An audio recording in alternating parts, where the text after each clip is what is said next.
যারা মানুষের সম্পত্তি লুট করেছেন তাদের জন্য দরজা বন্ধ।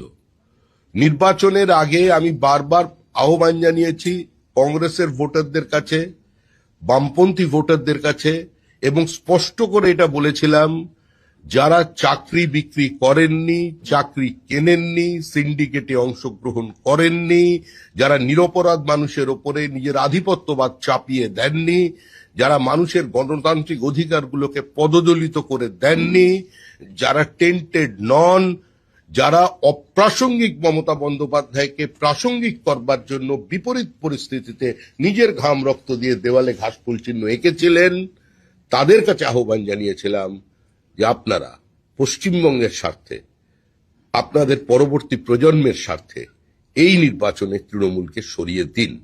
সুতরাং এটা নতুন কোনো বিষয় নয়। আপনি আশা করব এরা প্রত্যেকেই গুণীজন, বিদগ্ধ মানুষ, এদের নামের আগে পদত্যাগী, দলত্যাগী বা তৃণমূলী এই শব্দগুলো ব্যবহার করবেন না। প্রত্যেকেরই একটা অতীত আছে, সাধুরও একটা অতীত থাকে।